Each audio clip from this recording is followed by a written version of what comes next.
நீங்கள் பார்த்து கொண்டிருப்பது உங்கள் ரேமா டிவி. இது சத்தியத்திற்கு சாட்சி. ஆண்டவரும் அருமை இரட்சகருமான இயேசு கிறிஸ்துவின் நாமத்தினாலே உங்கள் யாவருக்கும் என்னுடைய அன்பின் வாழ்த்துக்கள். ஆண்டவர் நம்மோடு கூட பேசும்படியாய் ஒரு நிமிடம் தலை தாழ்த்தி நாம் ஜெபிப்போமா? மகா இரக்கமுள்ள எங்கள் ஆண்டவரே, சகலவிதமான ஆறுதலின் தெய்வமே, நீர் எங்களை ஆற்றி தேற்றும்படியாய் உடைய சமூகத்திலே வந்து நிற்கிறோம். எங்களுடைய வேதனைகள், எங்களுடைய வருத்தங்கள், எங்களுடைய சங்கடங்கள் எல்லாவற்றையும் எங்களை விட்டு மாற்றும்படி உம்மிடத்திலே வந்து நிற்கிறோம். அப்பா, எங்களை ஆசீர்வதியும், எங்களை ஆசீர்வதியும். நீர் எங்களை வழி நடத்தும். இயேசு கிறிஸ்துவின் நாமத்தில் ஜெபிக்கிறோம் எங்கள் அருமை பிதாவே, ஆமென், ஆமென். இந்த நாளிலே நம்முடைய தியானத்திற்காக நாம் எடுத்துக்கொண்ட வேத வசனம் எபிரேயருக்கு எழுதின நிருபம் 13ஆம் அதிகாரம் 5வது வசனத்தை நான் உங்களுக்காய் வாசிக்கிறேன். நீங்கள் பண ஆசை இல்லாதவர்களாய் நடந்து உங்களுக்கு இருக்கிறவைகள் போதுமென்று எண்ணுங்கள்.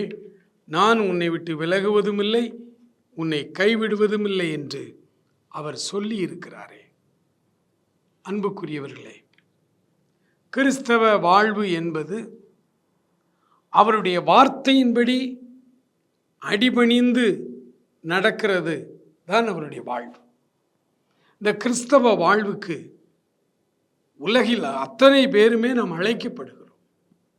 ஆண்டவர் பூமியின் எல்லையெங்கும் உள்ளவர்களே எல்லாரும் என்னிடத்திலே வாருங்கள் என்றுதான் அவர் எல்லாருக்குமான ஒரு பொதுவான அழைப்பை கொடுக்கிறார்.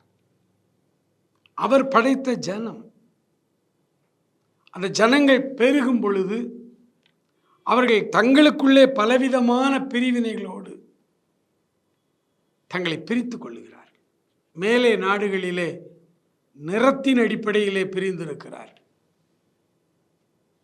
இனத்தின் அடிப்படையிலே பிரிந்திருக்கிறார்கள். இந்தியாவிலே மொழியின் அடிப்படையிலே பிரிந்திருக்கிறார்கள். ஏராளமான காரியங்கள், பிரிவுகள்.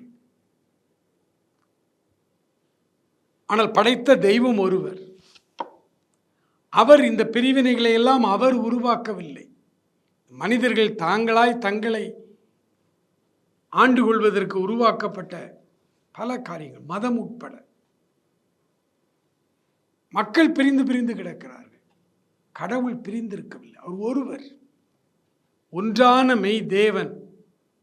அவர் அனுப்பினவராகிய குமாரனாகிய கிறிஸ்து, திரித்துவத்தின் 3ஆம் நபராகிய பரிசுத்த ஆவியானவர், திரியேக தெய்வம், ஒரே தெய்வம்,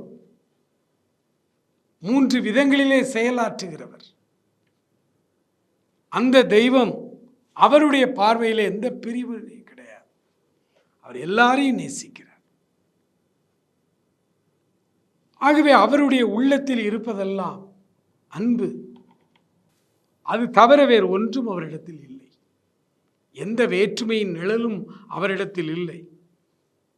தேவன் அன்பாகவே இருக்கிறார் என்று 1 யோவான் 4:8 சொல்லுகிறது. தேவன் அன்பாகவே இருக்கிறார். அவரிடத்தில் வேறு எந்த காரியமும் இல்லை. அன்பே உருவான தெய்வம் ஏன் இத்தனை பிரச்சனைகளை இந்த பூமியிலே வைத்திருக்கிறார்? ஆண்டவரே இல்லை என்கிற நாத்திக கொள்கை உள்ளவர்கள் அழகாய் அவர்கள் கேட்கிற ஒரு கேள்வி இதுதான். உங்கள் கடவுள் அன்புள்ளவர் என்று நீங்கள் சொல்வீர்களானால் அவர் ஏன் சமுதாயத்தில் இத்தனை ஏற்ற தாழ்வுகளை வைத்திருக்கிறார்? பணக்காரன், ஏழை, ஏன் இந்த பொருளாதார ஏற்றத்தாழ்வுகள்? இந்த கேள்வி மேலோட்டமாய் பார்க்கும் பொழுது உண்மை போல தெரியும். ஆனால் ஆண்டவர் ஏன் ஒரு மனிதனை பிச்சைக்காரனாகவும் ஒரு மனிதனை கோடீஸ்வரனாகவும் வைத்திருக்கிறார்? அப்படி வைத்திருக்கிற ஒரு கடவுள் அன்புள்ள தெய்வம் என்று நீங்கள் எப்படி சொல்லுகிறீர்கள்? இதைத்தான் நாத்திக கொள்கை கேட்கிறது. எனக்கு அன்பானவர்களே, ஆண்டவர் மிகுந்த அன்புள்ளவர். நாம் கற்பனை பண்ணுவதற்கும் அதிகமாய் அவர் அன்புள்ள தெய்வம். அவருடைய அன்பின் அகலம், நீளம், ஆழம், உயரம், இந்த 4 பரிமாணங்களை நம்மால் முழுமையாய் விளங்கிக் கொள்ளவே முடியாது. மூடி பிரசங்கர் கூட சொல்லுகிறார், அவருடைய அன்பை என்னால் எத்தனை வருடம் வேண்டுமானாலும் என்னால் எடுத்து சொல்ல முடியாது. நான் பரலோகம் செல்லும் பொழுது நான் யோவானை பார்த்து கேட்பேன், இவ்வளவாய் அன்பு கூர்ந்தார் என்று பைபிளில் எழுதியிருக்கீங்களே, எவ்வளவாய் அன்பு கூர்ந்தார்? அதற்கு யோவான் இடத்துல என்ன சொல்வார் தெரியுமா? எனக்கும் தெரியாது. அவர் இவ்வளவாய் அன்பு கூர்ந்தார், அதற்கு எந்த எல்லையும் இல்லை என்றுதான் அவர் சொல்லுவார். ஏனென்றால் நம் ஆண்டவர் அத்தனை அன்புள்ள தெய்வம், அத்தனை இரக்கமுள்ள தெய்வம். நம்மை நேசிக்கிற அந்த நேசத்தை நம்மால் விளங்கிக் கொள்ளவே முடியாது. அவ்வளவு அன்பு, அவ்வளவு அன்பு. ஆண்டவர் என்னை கரம் பிடித்த 1985 வருடம் ஜனவரி மாதம் 2ஆம் தேதி சாயங்காலத்தில் அவர் என்னை கரம் பிடித்தார். தொடர்ந்து இந்த 40 ஆண்டு காலமாய் அவருடைய அன்பை என்னால் விளங்கிக் கொள்ள முடியல. ஆனால் அன்பு செலுத்தி கொண்டே இருக்கிறார். அவருடைய அன்பு தான் என்னை இந்த நேரம் வரையும் என்னை பாதுகாத்து கொண்டிருக்கிறது. அவருடைய அன்பு தான் என்னை அப்படியே சூழ்ந்திருக்கிறது. ஒவ்வொரு முறை வேதம் படிக்கும் பொழுதும் அவருடைய அன்பு புதிதாய் என்னால் அதை நான் உணர்ந்து கொண்டு வருகிறேன். அத்தனை அன்புள்ள தெய்வம். அவரை போல நம்மை நேசிக்க, அவரை போல நம்மேல் அன்பு பாராட்ட ஒருவருமே இல்லை, ஒருவருமே இல்லை. சகோதரர் டிஜிஎஸ் தினகரன் அவர்கள் இந்த ஆண்டவருடைய அன்பை தான் பிரசங்கித்தார் இத்தனை ஆண்டுகள். அவர் வாழ்ந்த காலத்தில் அந்த அன்பை சொல்லுவதற்கு டிஜிஎஸ் தினகரன் தன்னுடைய செய்தியிலே பல உதாரணங்களை சொல்லுவார்கள். அன்பை எப்படியாவது ஜனங்களுக்கு சொல்லணும்னு சொல்லி அவர் பிரயாசப்படுவதை நாங்கள் பார்த்திருக்கிறோம். ஒரு முறை ஒரு உதாரணத்தை சொன்னார். உண்மை சம்பவமாய் கூட இருக்கலாம். ஒரு அழகிய வீடு, தாயாரும் மகளும் மட்டும் இருக்கிறார்கள். மகள் சின்னவள். திடீர்னு வீடு தட்டப்படுகிற சத்தம் கேட்கிறது. மகள் ஓடி போய் கதவை திறக்கிறாள். அங்கே பிச்சைக்காரனை போல தோற்றமளிக்கிற ஒரு மனிதர் இருக்கிறார். அவருடைய 2 கைகளும் தீயினால் வெந்து கரிக்கட்டை போல இருக்கிறது. 2 கைகளும், முகமெல்லாம் தீப்புண்பட்டு முகமே அகோரமாய் இருக்கிறது. சிறுமிக்கு அந்த மனிதரை பார்த்த பொழுது அருவருப்பாய் தோன்றியது. பிச்சைக்காரன் என்று தான் நினைத்தாள். அம்மா அங்க வந்து பாருமா, ஒரு பிச்சைக்காரன் வந்து இருக்கிறான் என்று சொன்ன. தாயார் வந்து பார்த்தார்கள். தாயார் பார்த்த உடனே அந்த மனிதரை ஒரு தேவதூதனை போல உபசரித்தார்கள். ஐயா உள்ள வாங்க, உட்காருங்கன்னு சொல்லி அவ்வளவு உபசரித்தார்கள், அவ்வளவு உபசரித்தார்கள். இந்த மகளுக்கு பிடிக்கவே இல்லை, இந்த மகளுக்கு பிடிக்கவே இல்லை. அவர் போய்விட்டார். மகள் கேட்டாள் தாயின் இடத்துல, மா யாரம்மா இவர்? பார்க்கவே கேவலமான ஒரு உருவத்தில் இருக்கிறார். இவரை போயிட்டு இவ்வளவு உபசரிக்கிற, யார் இந்த பிச்சைக்காரன்? தாய் ஓடி வந்து மகளை அணைத்து கொண்டு சொன்னாள், மகளே அப்படி சொல்லாதம்மா, அவர் உனக்கு கடவுள் மாதிரி. நீ பிறந்த புதுசுல ஒரு குடிசை பகுதியிலே நானும் அப்பாவும் ஒரு குடிசையிலே வாழ்ந்து கொண்டிருந்த அந்த காலகட்டத்தில் நீ தொட்டில்ல தூங்கி கொண்டிருந்த நேரம், இரவிலே அந்த குடிசை பகுதி முழுவதும் தீப்பிடித்து விட்டது. எல்லாரும் உயிருக்கு அலறி பயந்து வெளியே ஓடி வந்து விட்டோம். நாங்கள் உடைய தகப்பனார் அந்த தீயிலே சிக்கி செத்து போனார். நீ தொட்டிலே தூங்கிக் கொண்டிருக்கிறாய், தீ வந்து எல்லா இடமும் தீப்பிடித்து கொண்டிருக்கு. நான் வெளியே கிடந்து அலறினேன். ஐயோ, என் மகள், என் பிள்ளை, என் பிள்ளைன்னு கதறு. அப்பொழுது அழகிய தோற்றமுடைய இந்த மனிதர் தீக்குள்ளே பாய்ந்து தன் உயிரையும் பொருட்படுத்தாமல் தொட்டிலோடு உன்னை பாதுகாப்பாய் வெளியே கொண்டு வந்து விட்டார். இந்த சம்பவம் நடக்கும் பொழுது இந்த தீயினுடைய கட்டைகள் எல்லாம் அவர் மேல் விழுந்து தீக்காயத்திலே அவர் சிக்கிக் கொண்டார். தன் உயிரை கொடுத்து உன்னை மீட்டதை போல் அவர் மீட்டார். ஏசாயா தீர்க்கதரிசி 53ஆம் அதிகாரத்திலே சொல்லுகிறார், 10,000 பேரிலும் சிறந்த ஆண்டவரை குறித்து அவர் அந்த கேடடைந்தார், அழகற்று தோன்றினார். நாம் பார்க்கும்போது விரும்பத்தக்க ரூபம் அவருக்கு இல்லாமல் இருந்தது. நம்மை மீட்கும்படியாய் இந்த சம்பவத்தை அடிக்கடி டிஜிஎஸ் ஐயா தன்னுடைய பிரசங்கத்திலே சொல்லி அவருடைய பிரசங்கத்தை கேட்கிற லட்சக்கணக்கான மக்களுக்கு ஆண்டவருடைய அன்பை சொல்லுவார். எனக்கு அன்பானவர்களே, ஆண்டவருடைய பிள்ளைகளாகிய நீங்களும் நான்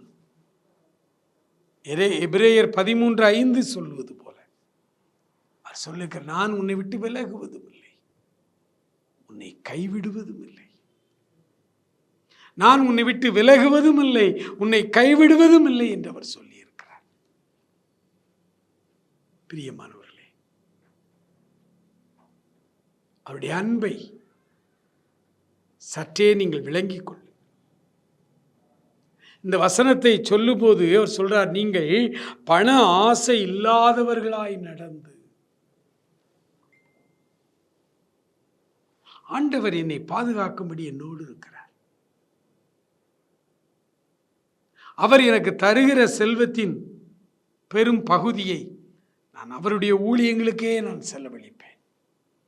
அறியாத மக்களுக்கு நடுவிலே நடக்கிற ஏராளமான ஊழியங்கள் உண்டு, அந்த ஊழியங்களுக்கு நான் கொடுப்பேன்.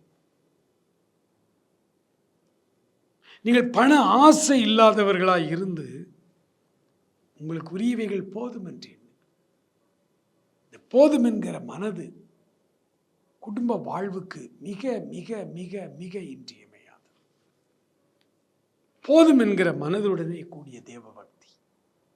எனக்கு இது காணாது, எனக்கு இது காணாது, எனக்கு இன்னும் வேணும், எனக்கு இன்னும் வேணும் அப்படின்னு நம்ம சொல்ல ஆரம்பிக்கும் பொழுது நம்முடைய வாழ்வு சிக்கலாய் மாறுகிறது. குடும்பத்துக்குள்ளே பிரச்சனைகள் உருவாகிறது. நீங்கள் ஒன்றை புரிந்து கொள்ளுங்கள், நான் உன்னை விட்டு விலகுவதும் இல்லை, உன்னை கைவிடுவதும் இல்லை என்று அவர் சொல்லி இருக்கிறாரே என்றால் என்ன பிரச்சனை வந்தால், எனக்கு என்ன போராட்டம் வந்தால், எனக்கு என்ன ஒரு தரித்திரமான நிலைமையிலே நான் இருந்தால், இயேசு போதும், அவர் எனக்கு போதும். ஏனென்றால் நான் அவரை நம்பி இருக்கிறேன். அவர் என்னை கைவிடவே மாட்டார், அவர் என்னை கைவிடவே மாட்டார், என்னை விட்டு விலகவும் மாட்டார், என் கூட தான் இருப்பார். அவர் என் கூட இருக்கும் பொழுது நான் அழுதால் அவரை சம்மதிப்பதில்லை. அவருக்கு இன்னொரு பெயர் சகலவிதமான ஆறுதலின் தேவன். ஆறுதலின் தேவன். அதை உணர்ந்து பவுல் சொல்லுகிறார், நாங்கள் பிழைப்போம் என்கிற நம்பிக்கை அற்றுப்போகத்தக்கதாக மரணம் எங்களுக்கு நேரிடும் என்ற ஒரு நிலைமையில் இருந்த பொழுது ஆண்டவர் எங்களை கை தூக்கினார். சங்கீதக்காரனாகிய தாவீது சொல்லுகிறார், மரணத்தின் வாசல்களில் இருந்து என்னை தூக்கி விடுகிற கர்த்தாவே. அவர் ஒரு நாள் நம்மை கைவிட மாட்டார். அவரை அண்டிக் கொள்ளுகிற யாவரும் பாக்கியவான்கள் என்று வேதம் சொல்லுகிறது. நீ பாக்கியவானாய் பாக்கியவதியாய் இருக்கணும்னா அவரை அண்டிக் கொள்வது மாத்திரமல்ல, இந்த வார்த்தையை நம்பி விசுவாசித்து இந்த உலகத்தின் எந்த ஆசை இல்லாமல் வாழ. பணம் தேவை, பண ஆசை பாவம். ஆண்டவர் மிக தெளிவாய் நம்மை நடத்துகிறார், மிக தெளிவாய் நடத்துகிறார். அவர் நம்மை ஆசீர்வதிக்கிற தேவன், நமக்கு ஆறுதலை தருகிற ஒரு தெய்வம். அவர் ஆறுதலின் தெய்வம் என்று வேதம் சொல்லுகிறார். இன்னைக்கு ஒருவேளை ஆறுதல் இல்லாமல் வேதனையோடு ஆண்டவருடைய சமூகத்தில் நீங்கள் இருக்கிறீர்களா? நாம் ஜெபிக்க போகிறோம். தெய்வத்தினுடைய ஆறுதல் நீங்கள் வீடுகளிலே எந்த இடத்திலே இருந்து, நீங்கள் எந்த சூழ்நிலையில இருந்து கேட்டுக்கொண்டிருக்கிறீர்களோ, ஆண்டவருடைய ஆறுதல் உங்களுக்கு நேராய் கடந்து வருகிறது. என்று மாறும் எந்தன் துயரம், என்றே மனமும் ஏங்கையில், என்று மாறும் எந்தன் துயரம், என்றே மனமும் ஏங்கையில், மாறாவின் கசப்பை மதுரமுமாக்கி மகிழ்வித்த மகிபனையே பாடுவேன், பரவசமாகுவேன், பரந்தோடும் இன்னலே. Thank you Jesus, thank you Jesus. வேதனையோடு வந்திருக்கிற பிள்ளைகளுக்காய் ஜெபிக்கிறேன். பலவிதமான துன்ப துயரங்களோடு நிற்கிற பிள்ளைகளுக்காய் ஆண்டவரே நாங்கள் ஜெபிக்கிறோம் அப்பா. உம்முடைய ஆறுதலுக்காய் காத்து நிற்கிற உம்முடைய பிள்ளைகள் ஒவ்வொருவர் மேலும் உம்முடைய ஆறுதலின் கரம் அவர்களை தொடுவதாக என்று சொல்லி நாங்கள் மன்றாடுகிறோம் ஐயா. உம்முடைய இரக்கத்துக்காய் கெஞ்சி நிற்கிறோம். தயவு கூர்ந்து ஆண்டவரே உம்முடைய பிள்ளைகள் மேல் உம்முடைய ஆறுதலை வருஷிக்க பண்ணும். உம்முடைய தேறுதல், உம்முடைய ஆறுதல், உம்முடைய இரக்கம் உம்முடைய பிள்ளைகளை மூடட்டும். நான் உன்னை விட்டு விலகுவதும் இல்லை, உன்னை கைவிடுவதும் இல்லை என்று நீங்க சொல்லி இருக்கீங்களே ஆண்டவரே. உம்முடைய பிள்ளைகளுக்கு அந்த விசுவாசத்தை ஆழமாய் இப்பொழுது உருவாக்கும்படியாய் ஜெபிக்கிறோம் அப்பா. என் ஆண்டவர் என்னை கைவிட மாட்டார், என் ஆண்டவர் என்னை விட்டு விலகுவதே இல்லை என்கிற அந்த சத்தியத்தை அவர்கள் உணர்ந்து கொள்ள கிருபை தார். இப்பொழுதே அவருடைய துன்ப துயரங்கள் எல்லாம் மாறட்டும், அழுகை கண்ணீர் மாறட்டும், எல்லா தரித்திர பிரச்சனைகள் மாறட்டும், எல்லா வியாதியின் பலவீனங்கள் இயேசுவின் நாமத்தில் இப்பொழுதே சுகம் அடைவார்களாக. ஹல்லேலூயா, ஹல்லேலூயா, ஹல்லேலூயா, ஹல்லேலூயா. நன்றி ஆண்டவரே, நன்றி ஆண்டவரே, நன்றி ஆண்டவரே, நன்றி அப்பா. ஆண்டவரே, பிரிந்திருக்கிற நம்முடைய பிள்ளைகள், கணவன் மனைவிக்குள்ளே இருக்கிற எல்லா பிரச்சனைகள் இயேசுவின் நாமத்தில் இப்பொழுது முற்றிலுமாய் விலகட்டும். மறுபடியும் சந்தோஷமாய் மகிழ்ச்சியாய் இருக்க உதவி செய்தீர்கள் ஆண்டவரே. உமக்கு நன்றி ராஜா. சகல விதமான ஆறுதலின் தேவன் பிள்ளைகளை ஒருவேளை மரண வாசல்களிலே இருந்தாலும் நீர் தூக்கி விடுகிற கர்த்தர்.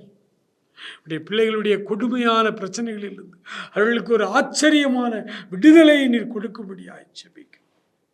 கர்த்தர் உம்முடைய பிள்ளைகளை ஆசீர்வதி குடும்பமாய் பாதுகாத்தருள். துதிகர மகிமை எல்லாவற்றையும் எடுத்துக்கொள்ளும். இயேசு கிறிஸ்துவின் இன்ப நாமத்தில் ஜெபிக்கிறோம் எங்கள் அருமை பிதாவே. ஆமேன், ஆமேன். God bless you.